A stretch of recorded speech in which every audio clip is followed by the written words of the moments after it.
They gave me the assignment because they thought I would fail. I want to be precise about that. Commander Fernan did not look at me across the briefing table and think, here is the right person for a difficult job. He looked at me the way men in that precinct had been looking at me for 11 years, the way you look at furniture you have stopped noticing, and he made a calculation. If the operation collapsed, he needed someone expendable, someone whose failure would not embarrass the unit, a low-grade constable, a woman. A woman who couldn't even keep her own household in order, who was supporting an ailing mother and a younger sister on a constable's salary, while her estranged husband drank himself through their shared savings 3 sectors over. That was me, Bhumika Pardeshi, 11 years in the Outer Settlement Authority's Narcotics Division, 11 years of hauling contraband manifests and running background checks and standing post, while the senior officers took the credit and the commendations and the promotions. 11 years of being the kind of person that a room forgets is in the room. They made me invisible on purpose that day. They gave me a cover identity and a new set of clothes and a story to recite, and they sent me into the underworld of Hab-Seven to be invisible in an entirely different way. I did not know, sitting in that briefing room with the cold light of the orbital array coming through the reinforced porthole, that I would not be coming back the same person. I did not know that the thing they sent me to infiltrate was not entirely human. I did not know that by the time it was over, I would have made choices that no mission brief could have anticipated or forgiven. But I am getting ahead of myself. Let me start with what Hab-Seven was. Hab-Seven was the 7th in a chain of habitat rings strung along the equatorial corridor, each one a pressurized tube of human commerce and human desperation, about 4 kilometers in diameter and 11 kilometers long. From the outside, in the transit windows, they looked like pearls on a wire. From the inside, they looked like every failing city you had ever seen. Layered, vertical, the upper rings for the wealthy and the connected, the lower decks for everyone else, the maintenance shafts and recycling corridors and water reclamation tunnels threading through the whole structure like veins in a body that was not quite healthy. The contraband moved through those veins. Everyone knew it. The authority knew it. The cartels knew the authority knew it, and the authority knew the cartels knew, and both sides had been playing this particular game long enough that the game had acquired its own rules, its own courtesies, its own unspoken agreements about who could be touched and who could not. What had changed, what was changing, that autumn in the 37th year of the settlement, was the product. The product was called in the lower decks simply the quiet. It came in a delivery format that looked like any other pharmaceutical compound, small, amber-colored, pressed into a disc the size of a thumbnail. You placed it on the back of the tongue. Within 4 hours, users reported a sensation of profound calm, of clarity, of all the background noise of human anxiety shutting off like a broadcast signal that had been cut. They slept deeply. They woke feeling, by their own accounts, scrubbed clean. The second dose was free. By the third dose, you did not need to be told to come back for more. Something in the compound rewired the priority architecture in the midbrain. The neuroscientists who eventually got their hands on samples would spend years arguing about the precise mechanism, and what had been a voluntary pleasure became a structural necessity. Miss a dose and the anxiety returned, but amplified, sharpened, honed into something that felt less like withdrawal and more like revelation. A sudden, unbearable awareness of how small and frightened and alone you were, of how thin the walls of the habitat were, of how cold and absolute the vacuum was on the other side of them. The users came back. They always came back. We had been tracking the distribution network for 8 months, when Fernan put me in the room with the man they called Sassia. Sassia was not the top of the chain. We knew that. He was a mid-level distribution coordinator, which in the hierarchy of this particular operation meant he was dangerous enough to be useful and insulated enough that we could not simply arrest him and follow the evidence upward. We needed someone on the inside. We needed someone he would trust. They had tried 2 male officers. Both had been made within a week. Sassia had a nose for authority personnel, something in the carriage, the bearing, the way a man who has spent years carrying institutional authority holds himself even when he's trying not to. You can train a man to walk differently. You cannot always train him to want to walk differently. Fernand looked at me across the table and made his calculation. You'll go in as a procurement specialist, he said. Someone who moves pharmaceutical compounds through the habitat service corridors. Someone who's been squeezed by her own debts and is looking for a more flexible employer. I looked at the briefing file they had put in front of me. The cover identity was thinner than I would have liked. The extraction protocol was thinner still. What's the escalation path if I'm compromised? I asked. Fernand's second, a man named Lachund who had always treated me with a particular variety of contemptuous efficiency, said, "Don't get compromised." That was the extraction protocol. Don't get compromised. 11 years of institutional support distilled into 3 words. I took the assignment, not because I thought I could do it, not, if I am honest, because I felt any particular loyalty to the operation or to Fernand or to Lachund. I took it because I had been invisible for 11 years, and some part of me, the part that had not yet been entirely worn down, needed to know whether there was anything underneath the invisibility. Whether, stripped of the uniform and the rank insignia and the 11 years of being overlooked, there was a person in there who could hold her own in a room full of people who would kill her if they knew what she was. I was about to find out. Sassia occupied a mid-deck commercial space disguised as an equipment resale outlet. Industrial parts, he advertised, pressure seals, filtration units, recycled atmosphere processors. The kind of business that attracted no attention because the things it sold were genuinely necessary and genuinely unglamorous. You could move almost anything through a business like that. The custom scanners were calibrated for weapons-grade materials and biological hazards. A pharmaceutical compound in a standard-spec shipping container, read as exactly what it appeared to be. He was younger than his reputation suggested.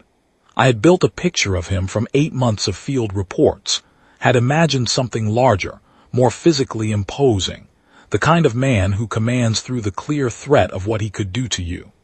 What I found instead was compact and unhurried, with a quality of absolute attention that I noticed in the first 30 seconds. The way his eyes moved when I walked in was cataloging rather than appreciating. A quick, thorough assessment that told me he was more interested in whether I was useful than in whether I was attractive. That was unusual. Most men in his position used both lenses simultaneously, without even thinking about it. The absence of that second lens was also, in a way I did not yet understand, more dangerous. I gave him the cover story. He listened without interrupting, without taking notes, without any of the performative signs of attention that people use to signal they are engaged. When I was done, he was quiet for a moment. He poured 2 cups of the pressed grain drink that was standard in the lower decks, not the real coffee that the upper rings could afford, but something warm and bitter that did the same job, and he pushed one across to me. And then he asked me 2 questions, neither of which were the questions I had expected. He asked, "Why now?" And then, "What are you afraid of?" Not what are you running from, not what do you want, not even the standard operational question, which would have been, "Who sent you?" He asked, "What are you afraid of?" in the tone of a man who believed the answer would tell him everything the other questions couldn't. I answered him honestly, or rather, I answered him with the specific, calibrated honesty that the best undercover work requires. I told him the true parts of the cover story, the parts that were genuine enough to carry real weight. The debt was real. My mother's illness was real. My sister's college fees were real. She was studying systems engineering at the Settlement's Technical College, the first person in our family to get that far, and the tuition was real, and the shortfall was real, and the calculation I ran every month between what I earned and what the family needed was real. I just let him think the source of my desperation was financial rather than institutional. He watched me tell the truth, and he nodded once, with the air of a man who had heard a great many lies in this room and had learned to taste the specific texture of a partial one. "Come back in 3 days," he said. "I'll have an answer." I came back in 3 days. He had an answer. Over the following 6 weeks, I worked my way into the edge of the network. Not the core. Sassia was careful about the core, careful in a way that felt almost architectural, as if the protection of certain information was built into the structure of every conversation rather than maintained by deliberate effort. But the outer rings, the pickup points and relay stations, and the small constellation of workers who moved product without necessarily knowing what it was or where it had originated. I ran manifests. I coordinated handoffs. I learned the rhythms of the operation the way you learn the rhythms of any workplace, by paying attention to what people didn't say as much as what they did. I filed reports with Fernand through a dead drop relay every 4 days. The reports were careful and honest and ultimately insufficient. I was learning the shape of the distribution system, but not getting closer to the source. The source was someone they called Nayak. That was all anyone called him. Not a name, a designation. The word in the old language for something like leader or master, though the translation I had always heard was closer to the one who decides. No one in Sassia's tier had seen him. No one had a physical description that matched any name in our databases. He moved through the operation like a variable in an equation, present in every outcome, absent from every scene. You could trace his influence backward from any decision made in the network's upper tiers, and find the same patient logic operating, the same long view, the same willingness to absorb short-term loss in service of outcomes that no one else was tracking on the same timescale. Sassia mentioned him once in passing in the 3rd month, mentioned him in the specific, carefully casual way that someone mentions a thing they want you to notice. He was gauging something, my reaction, my knowledge, what the authority had on the name. I kept my face neutral and asked a practical question about a shipment manifest that was due the following morning, and he did not mention Nayak again for 2 weeks. By the 8th week, I was filing reports that said, in the careful professional language that field reports are written in, "I am making progress, but I need more time." Fernand's responses were getting shorter. I understood what the shorter responses meant. The unit's patience was a resource, and resources in the settlement authority were always finite. There were other operations, other priorities, other uses for the budget that was currently maintaining my cover identity and the dead drop infrastructure. Fernand had stuck his neck out to run this one. If it didn't produce results within a defined window, he would be pressured to collapse it, and I would be extracted, and the network would go back to being a name in an open case file.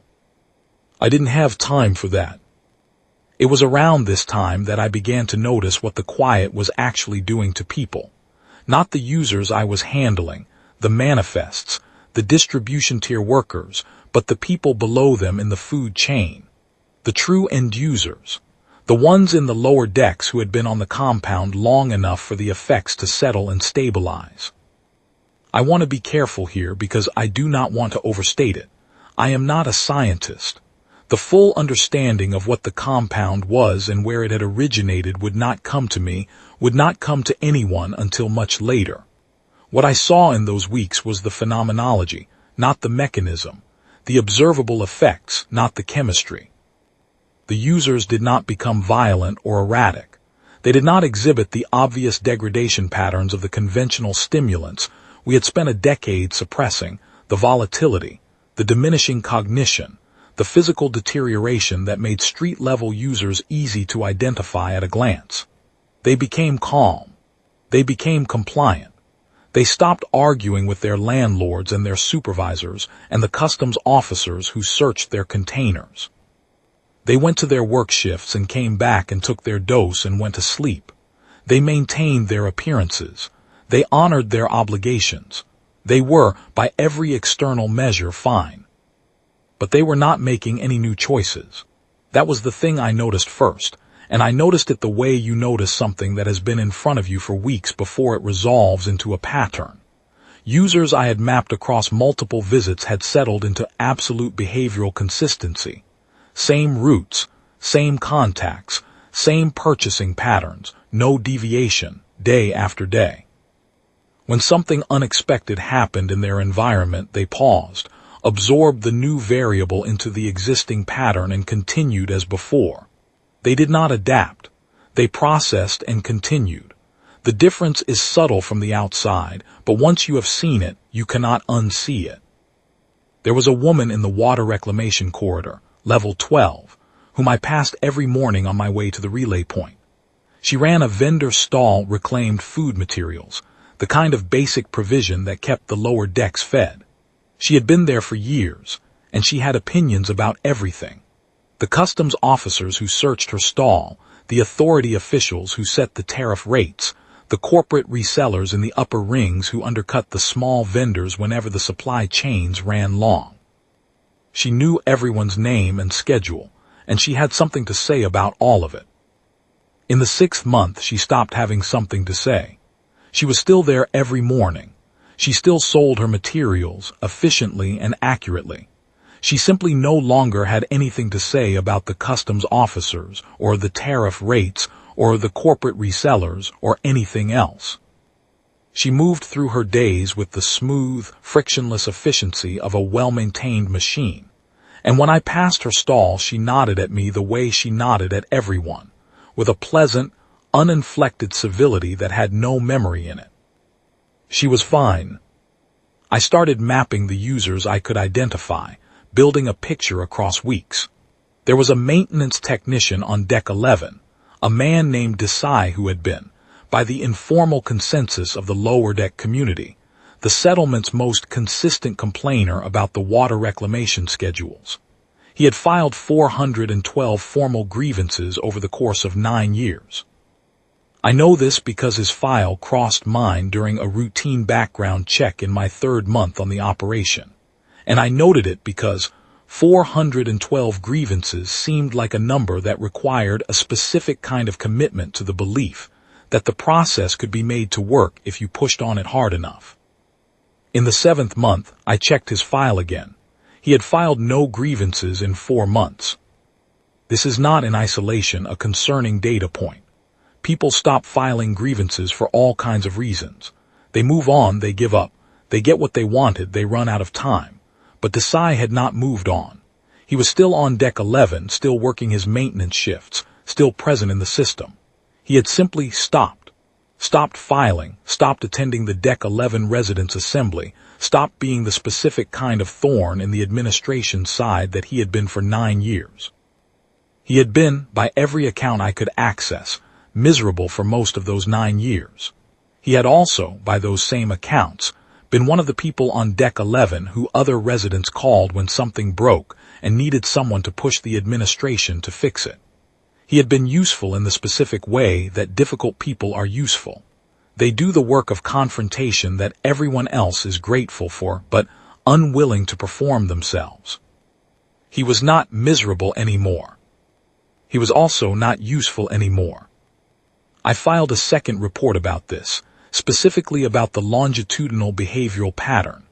The response from the intelligence handlers was a standard acknowledgement and a request for additional corroborating observations. The response was not wrong. They needed more data. But I was aware, reading it, of a growing gap between what I was reporting and what was being heard. I filed a report about the behavioral pattern, and Fernand's response was 3 words: noted, keep going. 3 weeks later, the intelligence division took the operation away from Fernand. I found out about this not from Fernand, but from the silence, the way the dead drop went quiet, the way the response time stretched from 4 days to 7 days to 10, the way the language in the eventual responses changed from operational to bureaucratic. Someone higher up had become interested in what I was feeding back about the compound's effects. Someone in the intelligence division had decided that the operation was significant enough to warrant pulling it up the chain, and in doing so had handed my file to handlers who did not know my face or my history or what I had actually told Fernand in those 8 weeks of careful reports. The new handlers sent me longer instructions with fewer practical details. They were more interested in the political implications of alien involvement than in the ground-level mechanics of what the compound was doing to people on level 12. This is the way of intelligence bureaucracies everywhere. The thing that is actually happening is always less interesting than the thing it might mean. Nayak was still meeting with me. This is the part that is difficult to explain, and I want to try to explain it honestly, without the rationalizations I have sometimes used in the years since, because I think the honest version is more instructive. I continued to meet with him because I was instructed to. That is true, but it is not the complete truth. The complete truth is that the meetings had become, for me, something I did not have a clean word for. Not trust, I never trusted him, not in the ordinary sense, not for a single hour of our acquaintance. Not loyalty. Not the specific dangerous softening that handlers are trained to watch for in long-term undercover work. The slow erosion of the boundary between the role and the person playing it. What I felt in those sessions was something more like the specific gravity of a person who, for the first time in a very long time, was asking me the right questions. He had a way of sitting still that was unlike the way most people sit still. Most stillness is held, a deliberate suppression of the body's ordinary restlessness. His stillness felt unconstructed, as if movement were simply not a thing that occurred to him in the moment. He spoke slowly, without the verbal hesitations that fill human conversation, and he listened to the answers with an attention that felt, not to put too fine a point on it, like being read. He wanted to know what I was afraid of. He kept returning to it. Not the surface fears, not the operational risks, not the debt, not the question of whether my sister would make her fees. The fear underneath those fears, the structural fear, the one you carry so long it stops feeling like fear and starts feeling like weather, like the permanent atmospheric pressure of being exactly who you are in a world that has decided, without consulting you, exactly how much space you are permitted to occupy. I had been carrying that fear for 11 years. No one in the authority had ever asked about it. Most of my colleagues did not know it existed. Fernand certainly didn't. Lachund, I suspect, would have said it was irrelevant to the operational picture, and in the narrow sense he would have been right. Nayak asked, with the patience of something that was not working on a deadline, and I found myself answering. Not fully, never fully, not in 7 months of meetings, but in pieces. The pieces found their way out the way things do when someone is listening for them. I want to try to describe what those meetings with Nayak were like, from the inside, because I think the description matters for what came later. The meetings happened in different locations. He never used the same space twice in a row, and the locations were always plausible. Commercial spaces, maintenance waiting areas, the common levels of residential corridors where 2 people sitting with drinks and talking attracted no particular attention. He was always there before me. I never knew how he had gotten in or what route he had taken, which I eventually stopped treating as a security concern and started treating as a characteristic. He did not use the conversational structures that most people use. Most people, even intelligent people, negotiate conversation through a system of implicit agreements about where the thread is going, about what the topic is, about what the range of acceptable responses to any given statement is. Most conversations are a series of moves in a game with known rules. His conversations were not. He would sit with silence where most people would fill it with something, and the silence would have a quality of genuine expectation, not impatience, not discomfort, but the sense that he was waiting for the thing that would actually be true, rather than the thing that was easiest to say. I noticed over the months that I was a different person in those rooms than I was anywhere else. Not because I trusted him. I did not, I have said this, and not because I had forgotten what I was doing there, But because the questions he asked had a way of reaching past the operational construct and finding something that was actually me underneath it, and the part of me that had been invisible for 11 years was not, it turned out, above responding to being seen. This is a dangerous thing in undercover work. The training warns you about it. The training has a name for it: induced identification, the slow process by which prolonged contact with a target begins to feel like relationship. And the training tells you that the way to protect against it is to maintain a clear internal distinction between the role and the self. What the training does not account for is the case where the contact is reaching past the role to something the self has not had occasion to examine in some time. I was not in danger of switching sides. I want to be clear about that, not for legal reasons, not for the record, but because it is true. What I felt in those rooms was something more complicated and more specific than affiliation. It was the specific disorientation of realizing that a person you are committed to opposing is asking questions that deserve real answers. The disorientation did not change the commitment. It just made the commitment more expensive, more conscious, more something I had to choose rather than simply enact. I chose it every time I walked into those meetings, and I chose it every time I walked out. I learned over those months what he was. I learned it in pieces, the way you learn anything that your mind resists accepting, one fragment at a time, each fragment tolerable in isolation, the whole picture only assembling itself when I was no longer in a position to look away from it. The beings that had engineered the quiet were old, not old in the way Nayak was old, not decades or even centuries, old in the way that geological formations are old, in the way that certain orbital mechanics are old, a product of processes so long-running that human timescales felt to them like the interval between one breath and the next. They had been observing the settlement for 40 years. They had been observing Earth civilizations, in one form or another, for considerably longer than that. They were not violent. That was the thing Nayak seemed to want me to understand first, and the thing I resisted most, not because I doubted him, but because I understood the rhetorical structure of a pitch when I was sitting inside one. They have never, in any documented engagement with a human population, used violence, he said, in the 5th month, with the even certainty of someone stating a logistical fact. Why would they? Violence is the instrument of entities without the patience or the capability for something more refined. They have both. Refined, I said. Precise, he offered. Molecular-level precision applied over long timescales. Violence resolves problems over short timescales at significant collateral cost. It is not their preferred tool. What is? I asked, though I already suspected the answer. This, he said, what you have been distributing for 6 weeks, what the lower decks have been receiving for 12 years. The quiet, yes. The beings, he did not give them a name that translated cleanly into any language I spoke. The closest approximation was something like the ones who listen, though he said even that was misleading, had been experiencing human civilization the way a sensitive audio instrument experiences a sustained high-frequency tone.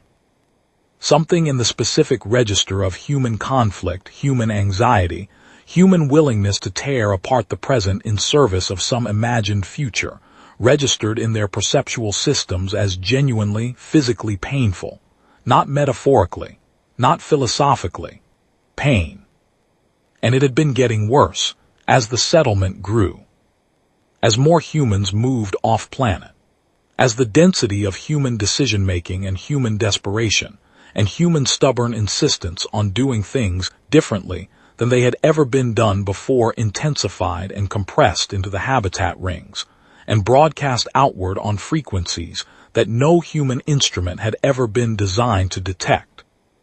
They needed it to stop, Nayak said, or at minimum to moderate. So they built a drug, I said. They built a solution, a precise, targeted intervention that reduces the specific neurological processes responsible for generating the frequencies they find intolerable, without causing harm to the host organism.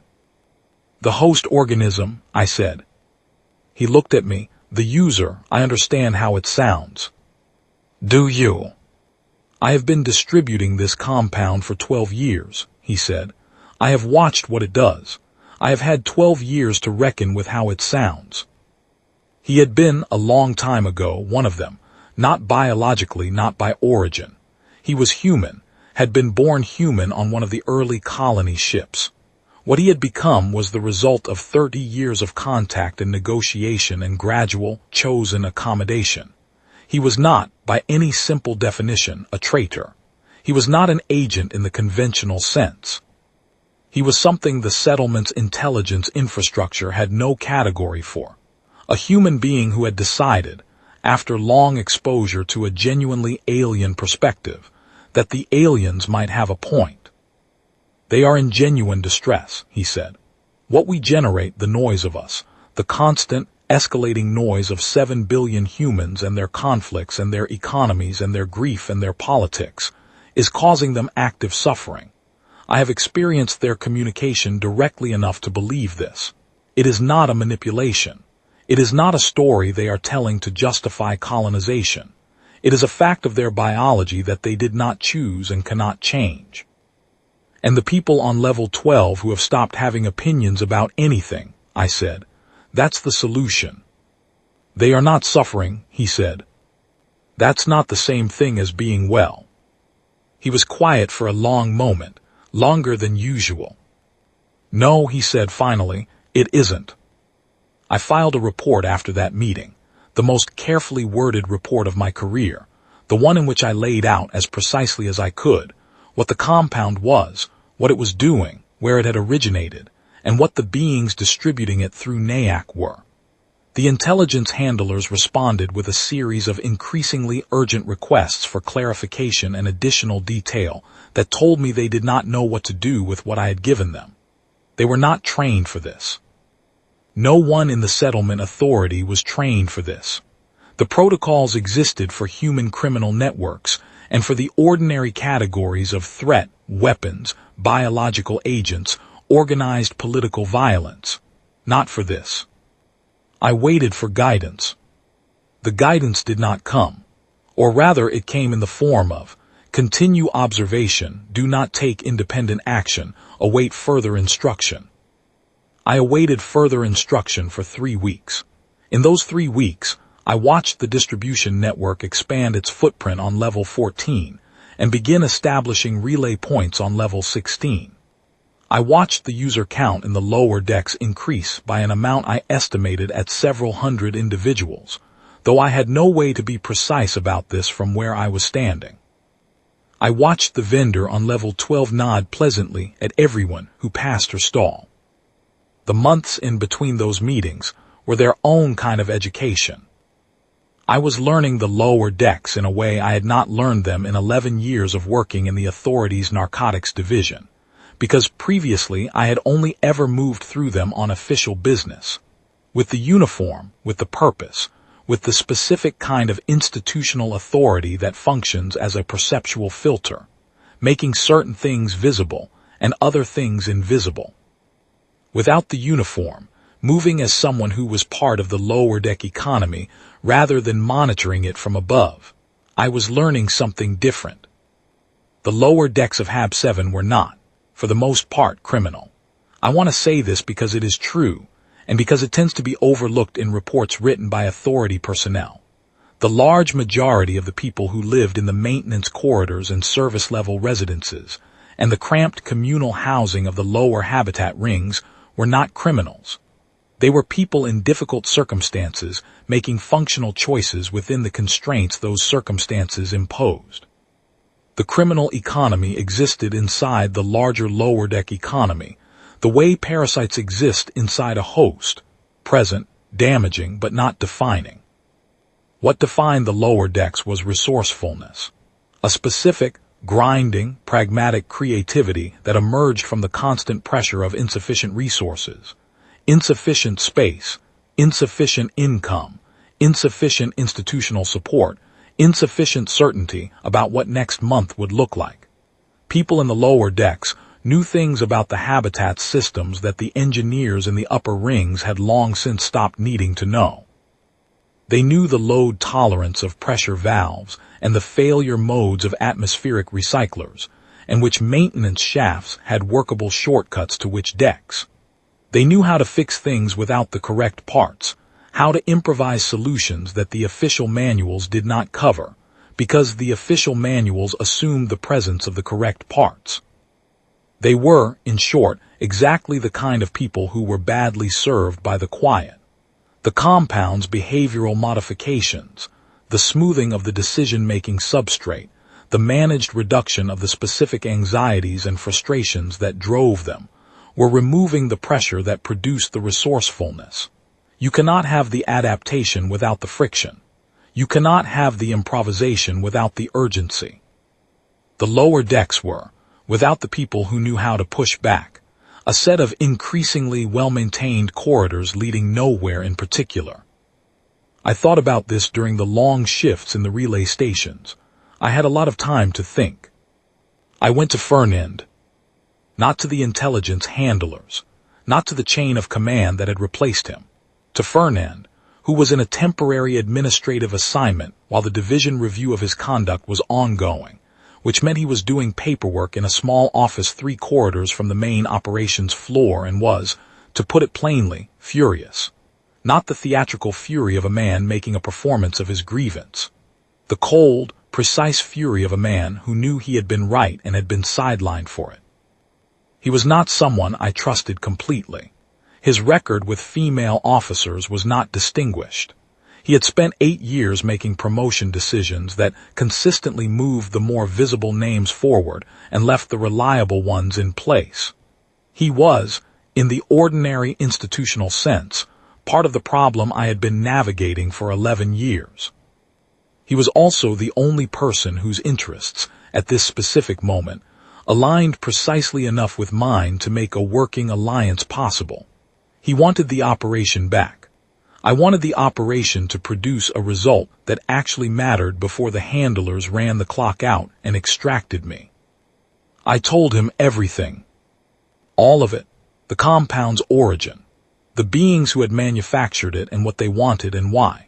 Nayak's history and what he was, and how the distribution network was structured, and where the primary relay points were.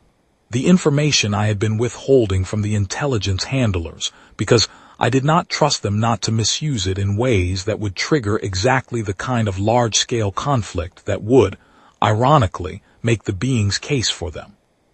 Fernand listened without interrupting. He had a specific quality as a listener when he was engaged rather than performing engagement, a stillness that was, unlike Nayak's, clearly held, clearly costing him something. When I finished, he was quiet for a long moment. "You're telling me," he said, slowly and with great care, "that there are non-human intelligences operating inside the settlement, and that they've been running a pharmaceutical pacification program in the lower decks for 12 years, and that you've been inside the operation for 7 months, and this is the first time you've given me the full picture." "I gave you what I had when I had it," I said. "This is the first time I've had all of it." He thought about this. Then, the intelligence division is going to bury this. I know. Not because they're corrupt. Because they don't know what to do with it, and they're afraid of what happens if it gets to the political level without a solution attached. "I know," I said. "That's why I'm here." He leaned forward. "What do you need?" What I needed was specific. I needed 2 things I could not obtain through my own authority: access to the settlement's atmospheric distribution network, the system of vents and recyclers and pressure equalization mechanisms that kept the habitat breathable, and a chemist. The chemist I had already identified. Her name was Tipu, and she ran a small waste processing operation on the lower maintenance level between decks 9 and 10. 6 years ago, she had been prosecuted and acquitted on charges of unlicensed pharmaceutical synthesis. The charges had been legitimate. The acquittal had been the result of an evidentiary technicality that her lawyer had found after spending 4 months in the case files. She had since then been operating entirely within the bounds of her licensing, in the specific careful way of someone who had been reminded in concrete terms how close the line was. I did not have any leverage over her. I went to her and I told her the truth, as much of it as I could, as directly as I could, without the calibrated honesty that I had been using in the operation. I told her what the quiet was and where it came from, and what it was doing to the people in the lower decks. I told her what I needed and why I needed it, and I told her what the risks were, which were substantial. She asked me 2 questions.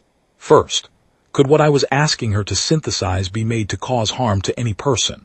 I told her no. What I needed was an interference compound, not a toxin, something that would bond with the quiet's delivery mechanism and render it inert. The mechanism, the disruption of the maintenance-inducing cycle that kept users compliant and coming back, would interrupt the compound without causing the amplified withdrawal response users feared. Second, would it work permanently? I told her the truth. No. The half-life of what I was asking for was approximately 3 weeks in a standard habitat atmosphere. After 3 weeks, it would break down into trace organics the filtration system would process without incident. What it would do was give everyone currently on the compound a window, not a cure, not a reversal of whatever architectural changes the quiet had already made, but an interruption, a gap in the maintenance cycle. A few weeks in which people could make choices that were not being made for them. She was quiet for a long time after I finished. Then she said, "My mother was on the compound for 9 months before I figured out what it was." I didn't say anything. "She came out of it," Tipu said. "Not all the way. She's better than she was, but not all the way." "I know," I said. 3 weeks is what you can give me." 3 weeks is what I can give you," I said. "I'm sorry it isn't more." She worked for 6 hours in her processing facility, with equipment that was technically licensed for an entirely different purpose, and with the door sealed and the environmental sensors set to their maintenance diagnostic mode, which logs no external data. She did not tell me what she had to improvise and what she had to substitute and what she was not certain about. She gave me the finished compound in a standard atmospheric release canister, the kind that maintenance crews used to introduce chemical markers into ventilation systems, and she told me that if it did what she calculated it would do, I would know within 4 days.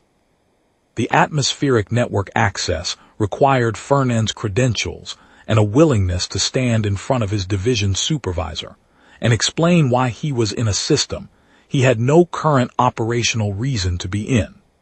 He told the supervisor that it was related to the ongoing narcotics investigation and that he could not be more specific without compromising a source. His supervisor looked at him for a long moment and then said, "Don't make me regret this." Fernand said, "I already regret everything. That's not the same as stopping."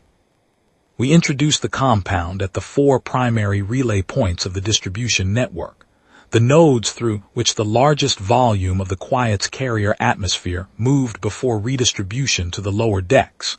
It took 4 hours across 2 shifts, working the maintenance corridors in the small hours window when the fewest people were moving. When we were done, I went back to my quarters and I sat in the dark and I waited. Fernand filed nothing. He told no one. The intelligence handlers were still sending me requests for updated observation reports, and I sent them reports that were accurate about everything except the action I had taken. This was a violation. I knew it was a violation. I had spent 11 years with a clear view of the line between operational action and unauthorized action, and I had just stepped over it in a way that would end my career if it came to light. I sat in the dark and I thought about the vendor on level 12, and whether 3 weeks would be enough, and whether what I had done was the right thing or simply the thing I had been able to do, which is not always the same. Within 4 days, the interference compound was registering across the distribution network. Users stopped receiving effective maintenance doses. The handlers processing my reports began noting that distribution tier activity was showing anomalous patterns. The intelligence division, working from the data I was still providing them, began running analysis on whether there had been a supply disruption in the compound's raw ingredients. On the morning of the 5th day, I walked through the water reclamation corridor on level 12 on my way to the relay point, and the vendor was arguing with the customs officer about the new inspection schedule. Not dramatically. It was a small argument about a procedural change that the officer had implemented without notice, and the vendor's position was that advance notice was not an unreasonable expectation, and the officer's position was that it was a security protocol and not subject to public comment. The argument was inconsequential. It would have no effect on anything. The inspection schedule would not change because one lower-deck vendor objected to it. She was having it anyway. I stopped and bought a packet of the reclaimed grain mix from her stall, and she charged me the right amount and gave me back the right chain and continued, simultaneously, making her case to the officer with the specific bright-eyed persistence of someone who has decided that the principle of the thing matters more than the outcome. I walked on to the relay point. I did not cry. I was a field operative 7 months into a complex undercover assignment, and I had too much operational composure for that. But I was aware of something loosening in my chest that had been wound tight for longer than I could immediately calculate. The beings noticed the interference on the 4th day, as I had expected.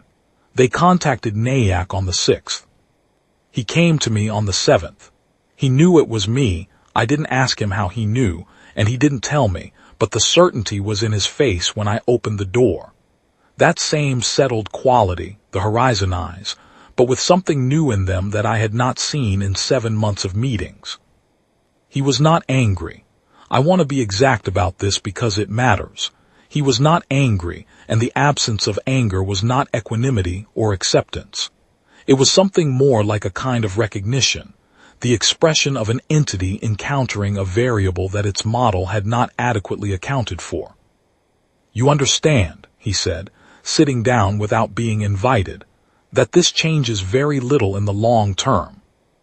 I know, I said. The distribution network can be rebuilt. The compound can be reformulated to resist the specific interference mechanism you used. They have already begun the reformulation process. What you have done is bought a few weeks. I know, I said. And you knew this before you did it. Yes. Then why? I had thought about how to answer this question. In the days since I introduced the compound into the atmospheric system, I had thought about it carefully, about the version that would be most accurate and the version that would be most persuasive, and the version that would most clearly explain to a patient, alien-adjacent entity why a low-grade constable had done an unauthorized thing that would accomplish nothing permanent. The most accurate version was also the simplest. Because you decided without asking what was good for us, I said. You and they looked at the noise we make and you decided it was a problem to solve. You didn't ask. You built a solution and you deployed it in the lower decks where the people who were least able to resist it lived, because they were the most affordable test population, and you called it mercy. And whether it was mercy or not is a discussion I would have been willing to have with you if you had asked. But you didn't ask. You decided. There are 7 billion of you, he said. There are limits to the consultation process. There always are, I said. That's what everyone who has ever decided for everyone else has said. There are too many of us, or we are too fractious, or the situation is too urgent, or the outcome is too certain to be worth the argument. There is always a reason why the asking is impractical. The asking is always impractical. That doesn't make the not asking right. He was quiet for a long time. I had learned in 7 months to read the quality of his silences. This one was not the silence of a man formulating a counterargument. It was the silence of a man sitting with something he already knew. They will reformulate, he said again. They will rebuild. What you have done is not a solution. I know, I said. Neither is what you've been doing. You've been running this operation for 12 years and the lower decks are quieter than they were, and the beings you work for are still in pain. How much of the noise have you actually reduced? How much progress are you making toward the outcome you told yourself you were building toward? Because from where I'm sitting, what you've been doing is keeping a wound open while telling yourself you're a surgeon. That landed, I could see it land. The difference between us, I said, is not that you chose collaboration and I chose resistance. The difference is that you chose their problem and I chose ours. And I think, if you are honest with yourself, you know which one of us made the choice we had to live with. He left without saying anything more. What happened after that is, in some ways, the less dramatic part of the story, less dramatic than the structure of it suggests anyway. The reformulated compound did not reach the lower decks for 6 weeks, which was 3 weeks longer than Nayak had implied. Whether that was a consequence of the disruption Tipu's compound had caused, or of decisions made inside the network, or of something Nayak himself had done or not done, I do not know and have never been told. In those 6 weeks, the vendor on level 12 argued with the customs officer 11 more times, by my count. Not about the same thing, about different things, the ordinary accumulation of small injustices that lower-deck vendors experienced and that had always been there to be argued about. The officer, a young man who I had noted before as conscientious and slightly rigid, adapted.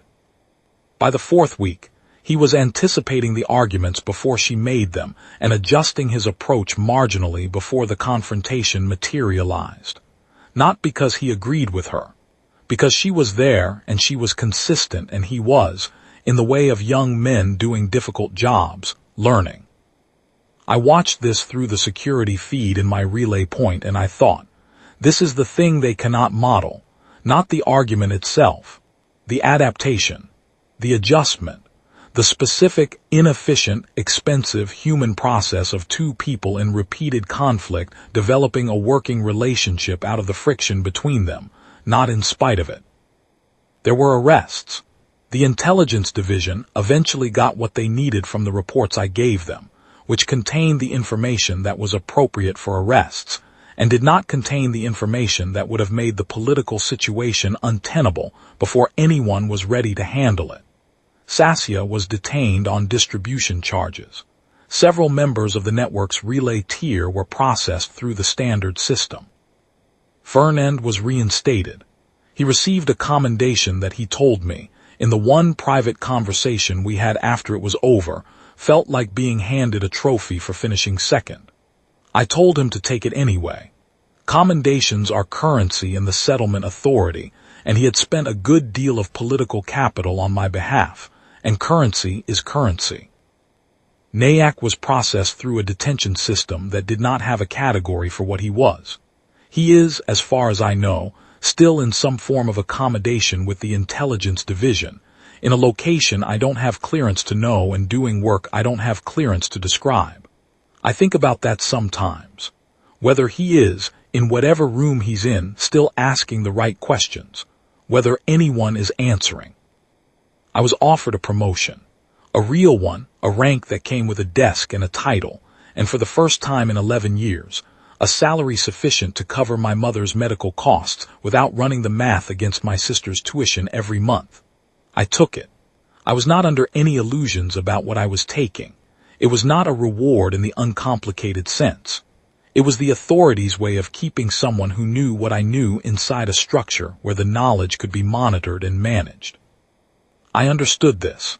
I took it anyway because the desk was real and the salary was real, and my mother's treatment costs were real.